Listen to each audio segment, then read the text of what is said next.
My name is Aaron Rosenzweig from TeamGaithersburg.org. I live on 1 Thorburn Road. Judd Ashman lives on 46 Napa Valley Road. Neil Harris, 349 Main Street. Ryan Spiegel, 203 Midsummer Drive. Michael Sesma, 710 Hope Lane. Henry Marafa, 12 Keystone Drive. Robert Wu, 328 Grand Street. How does that make you feel? Given one's address, to open yourself up to retaliation is the primary reason citizens don't participate in public comments. Why do you require our address? Since when have you ever followed up? I've now leveled the playing field. Are you happy? Are you not entertained? Transparency is important. Judd Ashman, you promised you would provide transparent access into the workings of local government. Today I challenge your oath.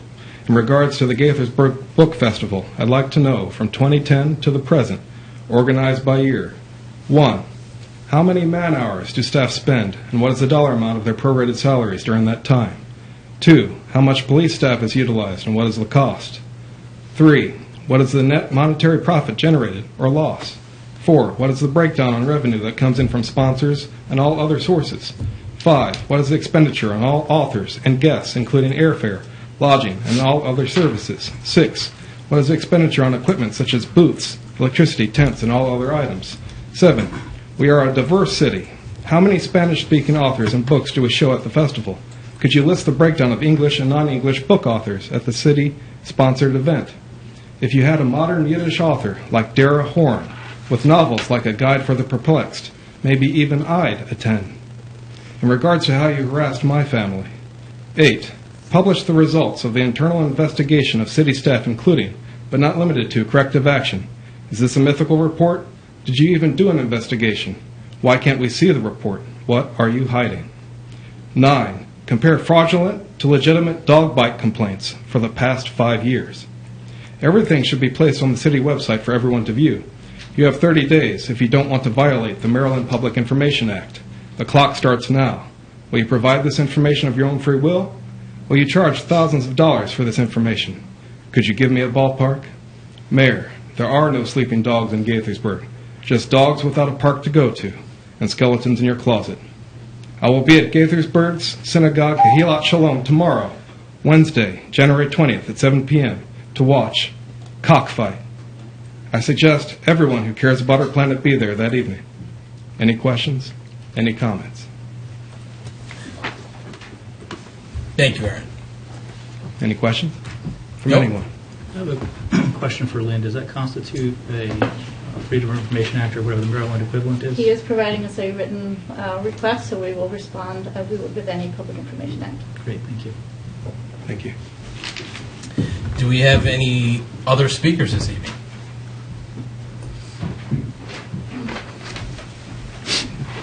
Hi, Hello. I'm Terry Cedrin at 15061 Joshua Tree Road in Gaithersburg. I'm supplementing the written testimony that I provided earlier this afternoon. I'm here to discuss the fee schedule that's being developed regarding the dog park on Bickerstaff Way. My position is that the original fee of $60 should remain. My reasons have to do with the message you're sending. Should you raise that fee, you're saying that when the public comes to right or wrong and speak publicly, there's a fine for that.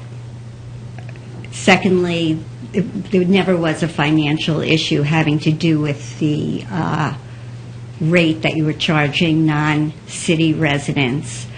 Thirdly, I think everybody should have access to the dog park. I think that many of us were quite anxious and alarmed when we heard the dog park was not going to be available to non-city residents, and some people, in their anxiety and their alarm, volunteered to pay a lot of money to participate at the dog park. But I can tell you that anybody who cannot afford a raise of $40 per month is not going to highlight their financial hardships. So on behalf of the people that aren't going to highlight their financial hardships, I suggest that you keep the fee at $60. By raising it only an additional $40 a month, we're talking about approximately $880 a year. Money doesn't go directly to the dog park, as you know, it goes to your general budget.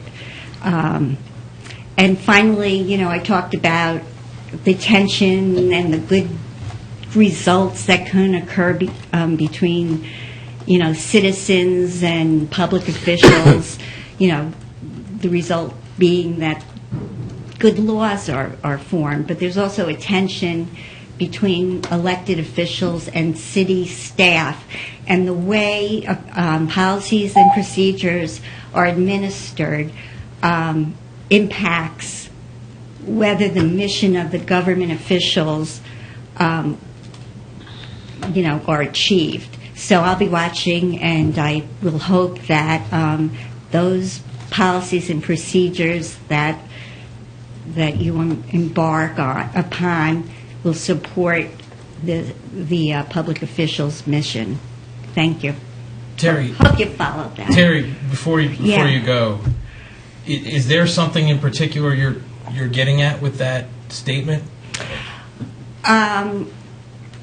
Some people are questioning the decision to close the dog park so many seasons.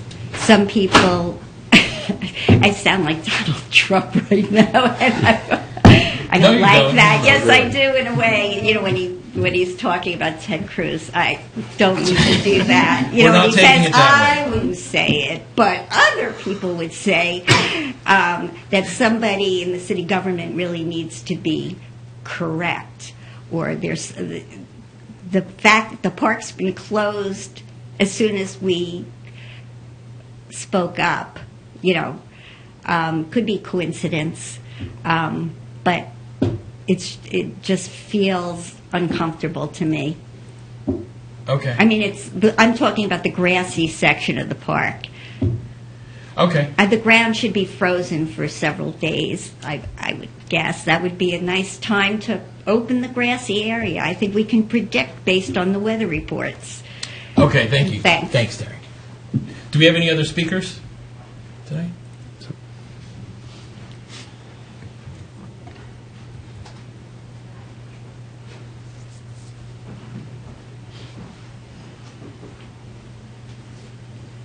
Hello, my name is Jesse Bond. I live at 15612 Marathon Circle. I believe when this whole discussion regarding the dog park initiated, one of the things we tried to figure out was whether or not this was a monetary issue. I believe it was Councilman Sesma that stated that it wasn't. Based on that, I'm going to have to try to agree with Terry as far as keeping the rate at $60. Growing up, I've known plenty of people that haven't registered their dogs for licenses and all that. I personally didn't know that was a thing until this whole thing initiated, which I guess was your whole goal, having all the dogs registered so that everybody was held accountable. I was under the assumption that taking your dog to the vet to get all his vaccinations was enough, rabies, just to make sure that all the dogs are safe. So as soon as I adopted my my dog from D.C. a few months back, I came here to try to register him. Was not able to because I unfortunately do not live in Gaithersburg, unbeknownst to me. So he's now registered with the city, with Montgomery County. Because he's under a year old, that is currently free. But starting next year, I'm going to have to annually renew that, which I think is something like $20 to $25. So on top of the fee that I'd have to pay in order to have my dog play at the park that you guys have, that starts to add up. So if you raise it to $100, that's already $125 as opposed to $85. I'm sure you guys know how expensive shots are, which doesn't exactly help my financial funds. So yeah, I just kind of wanted to reinforce her with keeping it at $60. I would greatly appreciate that. Great, thank you. Do we have any other speakers? Come on up. I just Debbie Singer, 31 Spring Street, Gaithersburg. So I'm. We grab the mic and just there you go. So I am a City of Gaithersburg resident. I just want to also give my support to not raising the fee above $60. I think $5 a month is a acceptable amount for the non-residents to pay. And as you've heard, it could add to hardship. And we want everyone to be able to use the park and not leave anybody out. So that's it. Thank you. Any other speakers? Come on up.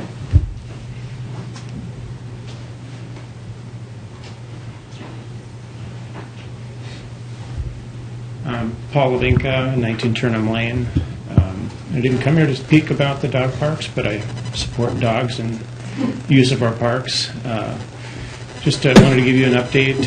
I came to one of the previous meetings, and the new bus route that's being proposed across the Muddy Branch, the engineers at that time were asking for some land, I guess park land, to be used for a dedicated bus lane. They've made a statement that this land is not necessarily not well used. It's not a real. Forget exactly what their statement was, but at that time I got a little concerned. There are a lot of people that do use the land, but not necessarily in an organized fashion. So we've been working to put in a blazed path that's consistent with other paths in the county, that folks can find and use it consistently rather than what we call socialized paths or people's paths.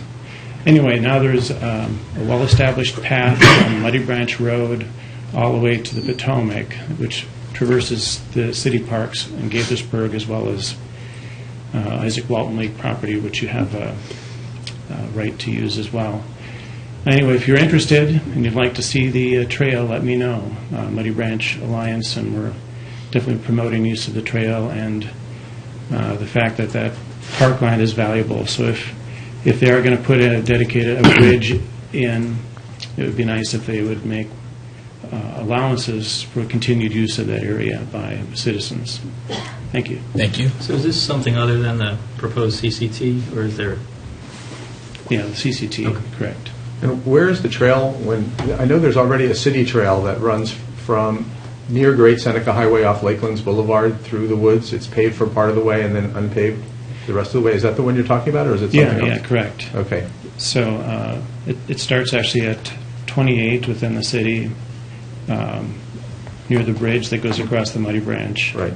And there's blue blazes. There are blue markings about the size of a dollar bill on the trees along the trail. Mm-hmm. So it follows that, goes by Lake Sheila, and then underneath Great Seneca, and then comes up onto Isaac Walton Lake, and follows that to Muddy Branch Road. All right. I'm under the impression, based on past history going back a few years, that trail is actually maintained by the city. Often, goes a few years before it's cleaned up, but I think it's on a map. It belongs to Parks and... Correct, yeah. A great portion of it currently is actually well marked by the city with signage about the watershed and different aspects of that. And we work with the city doing a trash cleanup as well as an invasive removal along the trail. Okay. So. Thank you, Paul. Thank you. Do we have any other speakers this evening? Come on up.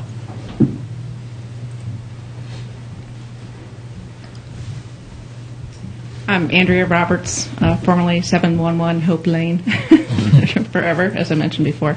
I didn't have a plan to speak, but I just wanted to take a minute to thank you for your outstanding special needs summer camp program that the city provides.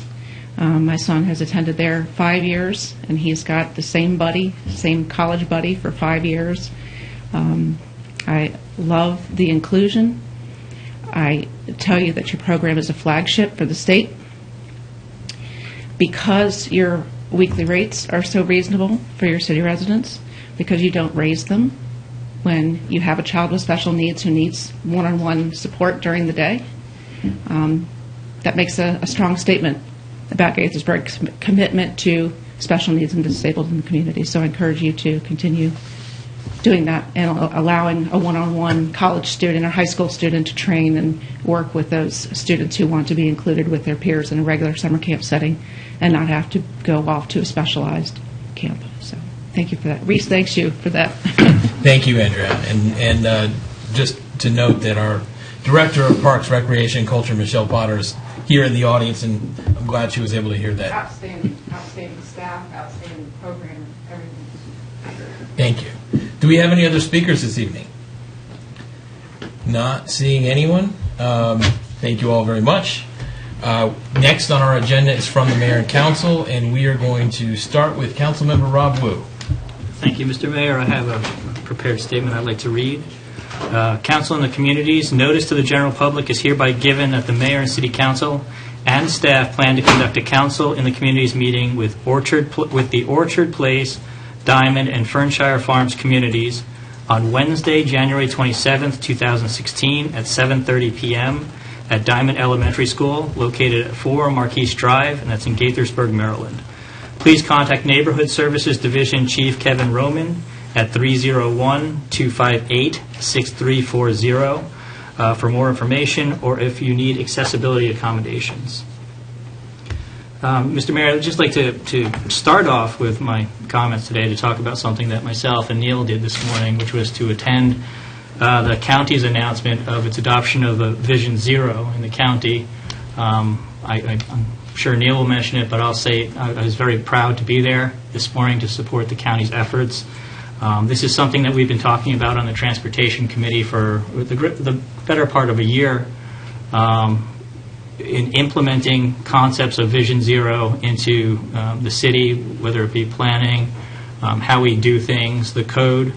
And I guess just for everyone's edification, what Vision Zero is it sets a goal that no traffic-related fatalities are acceptable. I believe the county council mentioned that they had adopted a plan to implement this by 2024. So what the county is saying is by 2024, their goal is to have 0 traffic-related fatalities in the county. Obviously, we're a special case here in the city because we have our own jurisdiction in certain ways. And I would just like to say that going forward, I think we need to support Vision Zero in adopting its tenets here in the city. I'd also like to mention a rather interesting and fruitful Environmental Affairs Committee meeting that we had last week. We had quite a few interesting guests and a good discussion on many issues that I'd like to bring up here because I'd like to get the sense of the City Council on some of the things that were discussed. The first issue that was discussed, we had 2 representatives of Safe Grow Montgomery come in and speak to us about the county's Healthy Lawns Act, which is Bill 52-14, which was adopted by the county last year. We are the portion of the county's code that it was adopted under does not mean that it was automatically adopted into the city, so therefore it is currently not the law of the land here in the city. What I'd like to do is to get the sense of the council as to whether or not we want to begin the discussion, start learning about what the county did, and start the discussion as to whether or not we want to adopt or opt into the Healthy Lawns Act or adopt something else, bring our own approach to the reduction of pesticides here in the city. And I guess I'll throw it out there to see if anybody else considers this an item of interest. Well, I'll say that I am interested in exploring this, a version of this that is appropriate for the city. We can have a discussion, I guess, in the future about whether or not it makes sense to adopt the county's bill whole cloth or whether to sort of craft our own jurisdictionally appropriate measures. But I do think it's worth exploring. I would support exploring it and having that conversation, that public process. And seeing what kind of ideas sort of unfold in that process. At this time, I'm not sure that the county's version, is exactly what would be the right fit, but it may be. And I would, I would wait to sort of see that process unfold before I made a personal decision about whether or not I would go that route or go in a version that might be an amendment or a variation on the theme that the county has passed. But I am interested in exploring the idea and would support putting it on a future agenda. Neil? I'll chime in, having been through this process at Kentlands several years ago, where we went through a very similar process. One key differentiator there was we decided to go for an organic lawn treatment for selected parts of the community that were community property, as opposed to mandating it for private property. I share the concern of many people over the overuse of pesticides and other chemicals that where the science indicates that there may be some issues, although I think there's been some controversy over that. But I think what convinced me several years ago to vote to move forward with the organic plan was that it seems that a lot of what we do for our lawn care is in fact unnecessary. Basically, private industry has convinced us to kill all the microbes in the soil and then put chemicals on to give us nitrogen and potassium or phosphorus and whatever other chemicals are needed to actually grow plants, as opposed to letting nature do what it does. So the 5-year program in Kentlands was designed to revitalize the turf, make it healthy again. So basically the bottom line is this. As Ryan said, I'm in favor of exploring this, but I think that there is a significant amount of education that's required in order to let people and residents in the community know that if they're not to use chemical herbicides any longer, what they should do instead and how to make it work, where to find help. For larger communities like homeowners associations, finding lawn care companies that know how to deal with this on a larger scale is not easy at this point. I think the county has left several years of education effort. So I think if we do this, it's not a simple mandate. I think we have to budget and allocate resources to a significant amount of education and outreach in order to make this work. And then we have to determine how we're going to enforce it. I'd hate to be at the point where you're calling up and saying, I saw my neighbor using Roundup. That's not the kind of community we want to live in. But I don't know what Plan B is. So I think we have a lot of issues that we need to look at. I think it's for a good cause and it's worth looking into, but I want to make sure that we do it right so that everybody's comfortable. Henry? Well, I think the key words have been said. We need to do education. What the county passed to me is not acceptable for a number of reasons. First off, we don't have Plan B. We're going to really talk about it. Let's talk about all the issues. Let's have the manufacturers come in and talk, because they have their own ideas. Not everybody agrees on the pesticides. Let's hear the whole story and let's find out what Plan B is. I've never liked to pass any kind of an ordinance or law if we don't have a backup plan. And backup plans are very important. That's part of the educational problem. We don't want to do it this way, but we would like you to do it a much more acceptable way. And if we don't have that, then what's the purpose? The real true thing about the county ordinance is the very fields that all of our kids play on, football fields and everything, have been exempted. So how can you not let them play on a park, but you can let them play on a football field? So education, and I think the other two gentlemen have said the same thing. Let's educate ourselves and then make a decision which way we want to go. Well, so I'll get to you in a second. Yeah. I just want to clarify that and Rob, correct me if I'm wrong, but Rob's just putting it out there. Should we have this discussion? Right. Not necessarily pushing one plan or the other. We're not at the merits yet. Right. Yeah. Mike. Well, we do have the model that Rob suggested, and I think that's the law that the county council passed. I think there's strengths and weaknesses, pros and cons. As a neuroscientist, I understand a little bit about the toxicology of herbicides and pesticides, and how they work on the nervous system, and how some of those effects can linger, how they can be endocrine disruptors that affect the reproductive systems of animals, including humans, how that can pollute the water. I'm certainly aware of the dangers of overuse of fertilizers, pesticides, and herbicides on the water table and bodies of water in the city, and potentially affecting how it also can affect the water that we actually drink, but how it affects the health of the Potomac and the Chesapeake Bay. So, these are issues that I've been concerned about. I'm not sure that what the county started with is the way to go, but I think it's certainly worth educating ourselves about it and finding out what works here. The implications of this include our willingness to enforce whatever law or ordinance we decide to pass. I'm not willing to let the county enforce these kinds of acts if we adopt the county's laws. So I'm not willing to let the county be in charge of enforcement in the city of Gaithersburg for this kind of thing. So I agree with Henry. We do need a backup plan, but it's worth beginning the discussion. We have the experience to benefit from.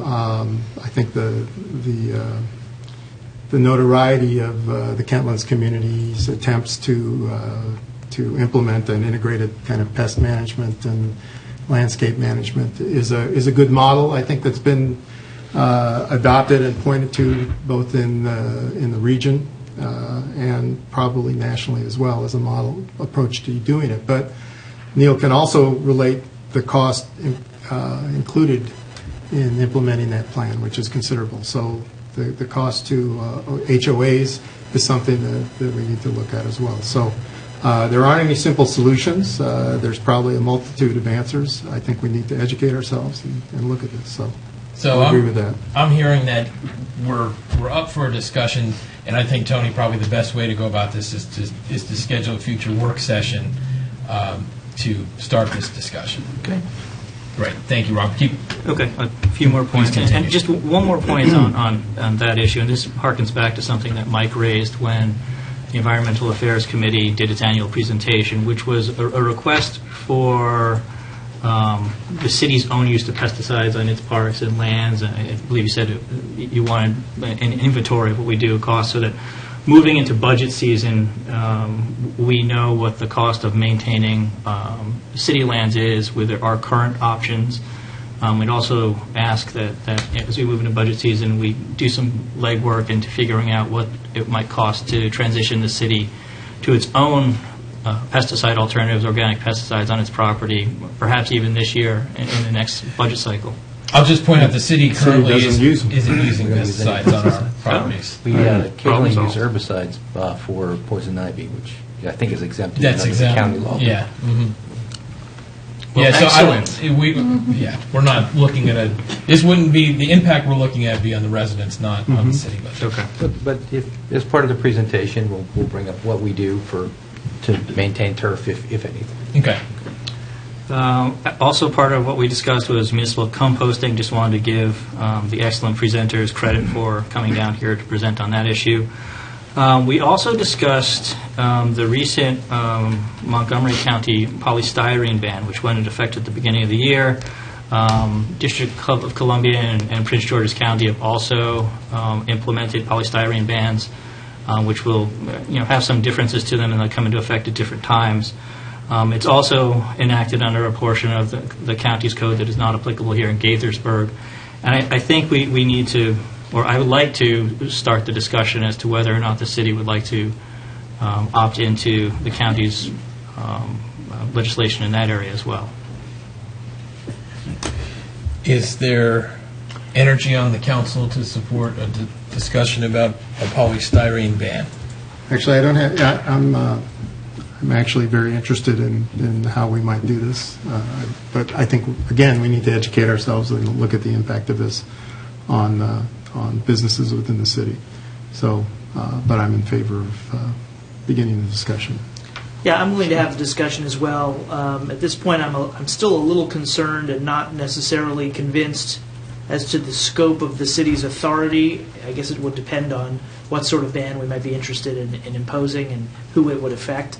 But I think we really need to nail down those legal questions, which I'm sure our staff can look into as we have that discussion. But I'm willing to have the discussion. Lynn, do you have a sense going into this if where our authority resides on this? That's something that we need to look into further, but a lot of it would depend on really the limits that the city would want to put on different products. Okay. Anyone else want to weigh in on this? Well, Again, it's whether to have the discussion. I don't mind having a discussion about these things. The problem you have with all of these is that it's always, as I bring it up, unintended consequences. If a major a major chain, and I'm not going to pinpoint any of them, but the McDonald's or any of those Chick-fil-A or any of those that use them, and they do it here, does that impact Gaithersburg? Does it? There's so many unintended consequences, and we get carried away with these what I call feel-good laws. They're well-intentioned, and everybody doesn't. You don't want to poison anybody, and everybody will agree with that. But at what cost do we do it, and what is the actual savings? It's a number of laws, and I'm going to go into them we passed. And the reason I can say a lot of this is that years ago, I was in the asbestos business. Well, everybody knows what asbestos is all about. But when I was in all of the major talks by some of the leading scientists in the country, the government really did a disservice. They scared everybody to death, and there's certain questions. So I've been down this road about doing things the right way and unintended consequences. So having a discussion, but making sure that we get all sides and make sure we talk about it and not just say, we want to do this because it feels good. And then I'm all for it. Okay. Neil? With polystyrene, the issue is more landfill and waste, where it doesn't decompose very quickly. It's hard to believe that a lot of the restaurants in town use polystyrene anymore since it's banned completely surrounding us, but I don't particularly have a problem bringing it up as an issue and saying, we would prefer that you use something that's recyclable. It seems sensible, and it seems like the trend. And I don't think you need to get a lot of science or do a lot of education to show people that something that doesn't degrade when you throw it away is kind of a bad idea if there are inexpensive alternatives that are recyclable. Well, that's the question, is whether or not there are inexpensive alternatives. I think your point is absolutely right. I remember having a conversation with city staff some weeks ago when we were bouncing around the idea of a polystyrene ban sort of informally before it got to the point of having a discussion at the council meeting. And one staff member said that there might be a concern about the types of food vendors that we use at our various city festivals, many of whom might still use polystyrene for food that is not intended to be eaten at a restaurant or a cafeteria, but simply sort of carried off by a patron from a food truck, maybe at a festival and eaten somewhere on site.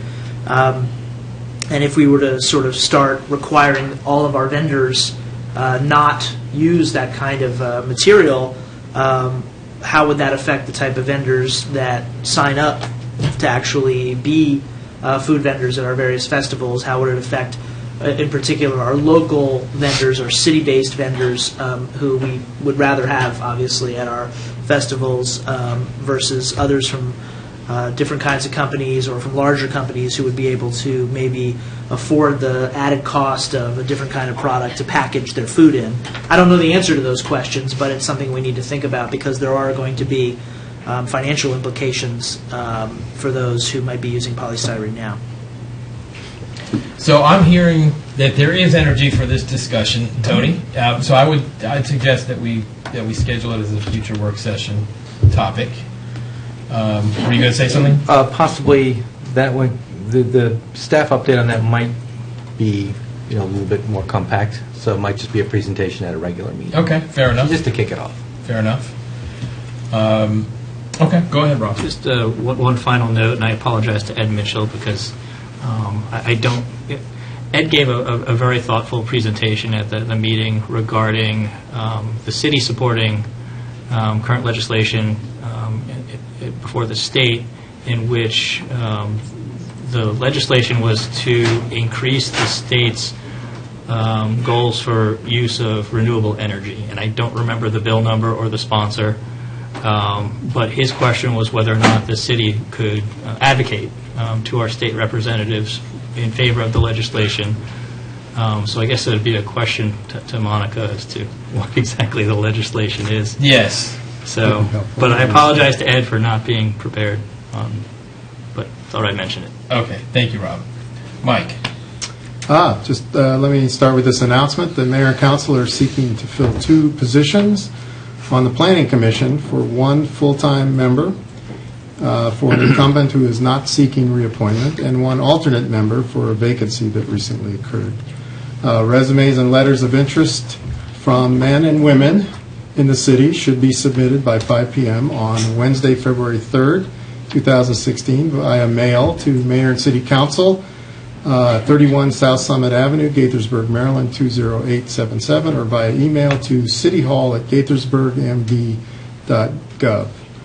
For more information, you can visit the city's website at www.gaithersburgmd.gov and view the Planning Commission rules of procedure, or contact Planning Chief Marty Matson at 301-258-6330. So it's a very important role that the Planning Commission plays for the city, and so this is a very important opportunity and a significant opportunity, important opportunity for anyone out there with the expertise and or interest to be involved and engaged in how we plan for the future of Gaithersburg, in addition to a number of the other things that the Planning Commission does. Just want to congratulate my friend and neighbor, Andrea Ferris Roberts. Known her since we moved to Gaithersburg in 1995, and her son Reese, who's the inspiration for Reese's Rainbow, is just a terrific young man, and we've watched him grow and enjoy his company, and again, it's a well-deserved recognition, Andrea. Really loves your dog. Yeah, he loves Santana. He comes over and plays with Santana all the time. So anyway, let's see what happened. Yesterday was the Martin Luther King Jr. Day commemoration, which the mayor and Councilmember Harris and myself went to Seneca Creek Community Church on First Field Road and helped with a number of different projects that the community organized, along with assistance from our staff, to prepare meals and move-in boxes, baskets for homeless who had recently acquired lodging, more long-term lodging, lunches and meal and breakfasts for homeless people and those who are vulnerable. And there are a number of other projects going on there, so it was actually quite exciting to see almost 500 volunteers starting at 9 o'clock in the morning at the Seneca Creek community contribute and be inspired by the words of Dr. King in being a service to your community and to your neighbors and building a better world. So I want to thank the community for the opportunity to participate, and thank all those volunteers who showed up. So I don't really have anything else at this point, so Thank you, I know Mike. somebody else has got lots of stuff. So. Okay, Henry Marafa. Well, I was going to try to catch Andrea before she got out, but I wanted to congratulate her. You know, I also live in the same neighborhood, and our kids grew up with her and know her and all the fine work that she does. A lot of us went down to Annapolis the other night. The session is starting, and I wish everybody well. We have a lot of work to do in Maryland, and tonight we opened up a lot of things to discuss about what I call the feel-good things, but what we really need to do in Maryland is to get things done to get Maryland back in business. And I think everybody I've talked to seems to be dedicated to that, which is good news. How can we get more businesses back, more jobs? And so anything we can do along those lines is what I consider real important. Having said that, I have an announcement to make, and this is the District 17, which we belong to, night in Annapolis. Notice to the general public is hereby given that in lieu of a work session, the City of Gaithersburg's Mayor and City Council, staff, and residents will join the Maryland District 17 delegation for their District 17 Night in Annapolis reception, and that will be on Monday, that's January the 25th, at 6 p.m. at the Low House Office Building. That's at 6 Bladen Street in Annapolis. Photo identification is required if you do go to enter. Separate RSVPs are required for both the reception and the transportation. To RSV for the reception, please send an email to District 17, it may be on the screen, night at gmail.com. To reserve a seat on the city bus, then contact Legislative Affairs Manager Monica at 301-258-6310. Note that bus seating is limited and on a first-come, first-served basis. For more information and the official announcement, please visit the city's website, and that's at www.gaithersburgmd.gov, or contact the city manager's office area code 301-258-6310. And that's all I have. Thank you, Henry. Ryan.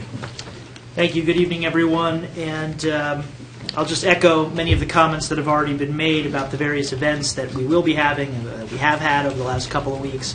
I want to thank the hundreds of volunteers that Mike talked about who showed up for the day of service that the city co-sponsored on Monday for Martin Luther King Jr. Day.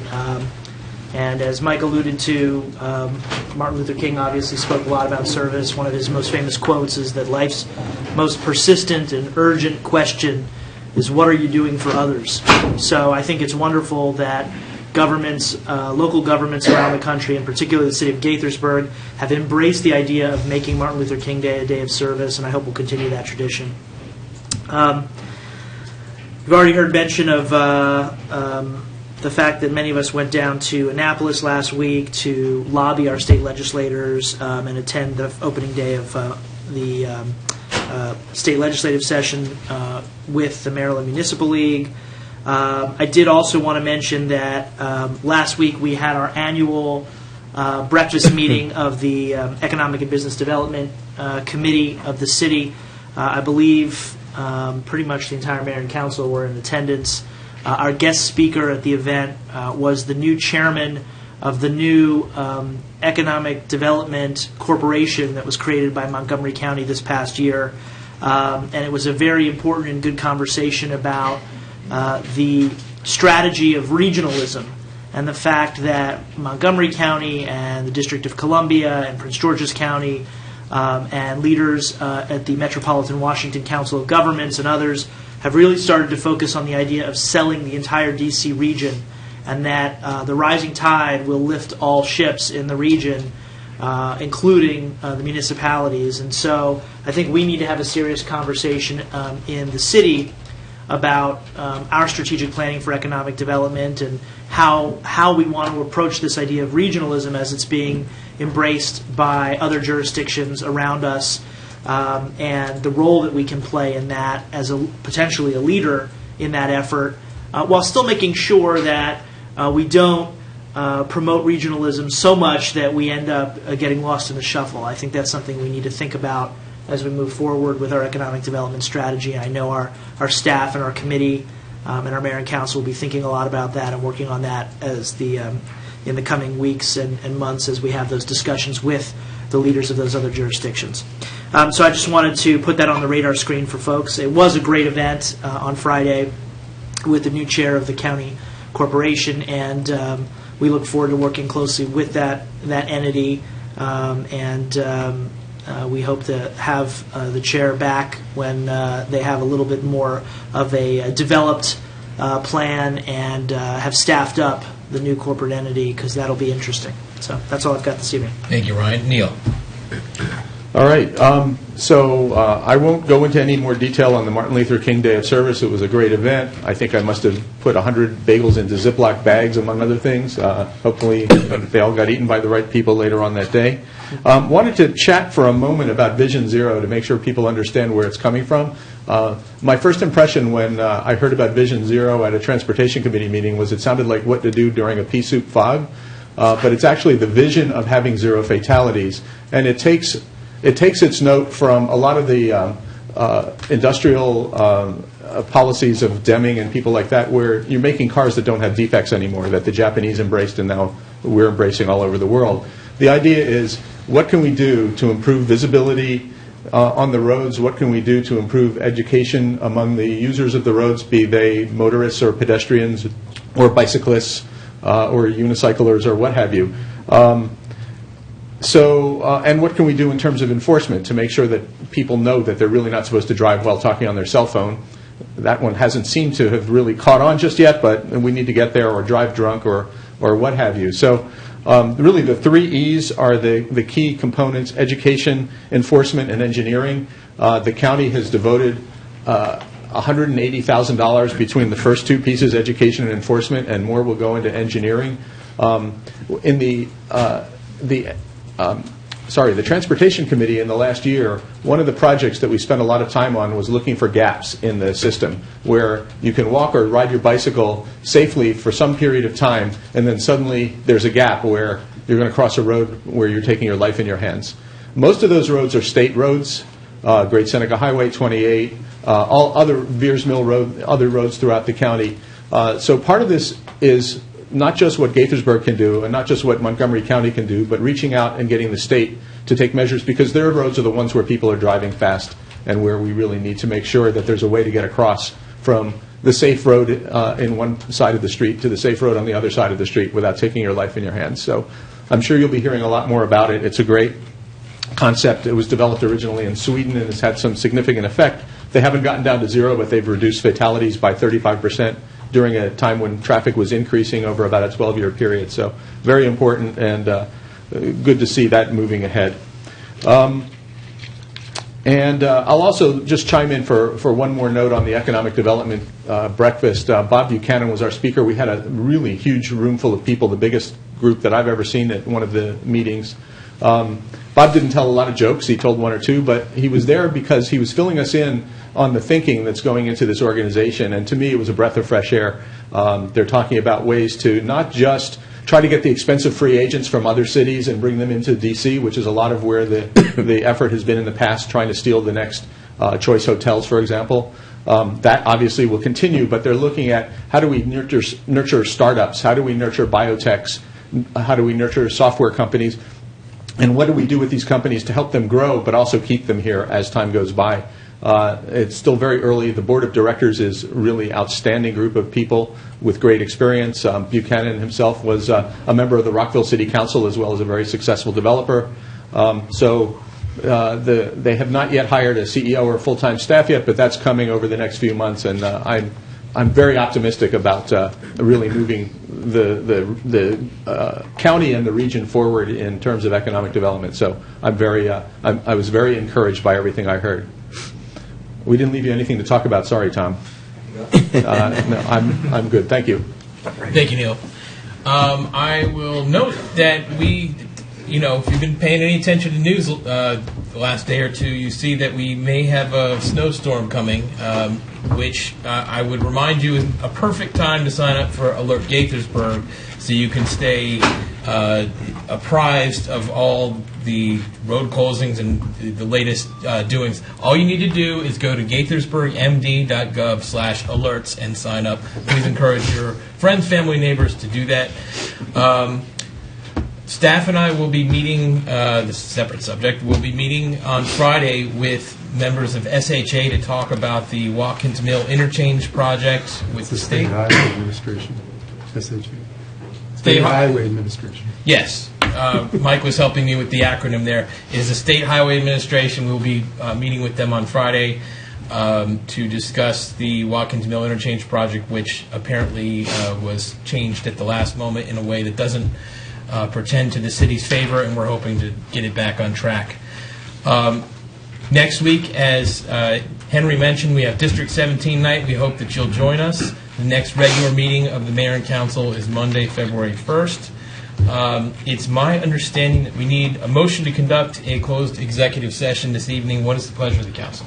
Mr. Mayor, I'll move that the Mayor and City Council of the City of Gaithersburg conduct a closed executive session tonight, Tuesday, January 19th, 2016, immediately following this scheduled regular session pursuant to the General Provisions article of the Annotated Code of Maryland, Section 3-305B7, to consult with counsel to obtain legal advice. The topic to discuss is stormwater management fees. Second. All those in favor, please say aye. Aye. Any opposed? It carries 5-0. Thank you very much. Next.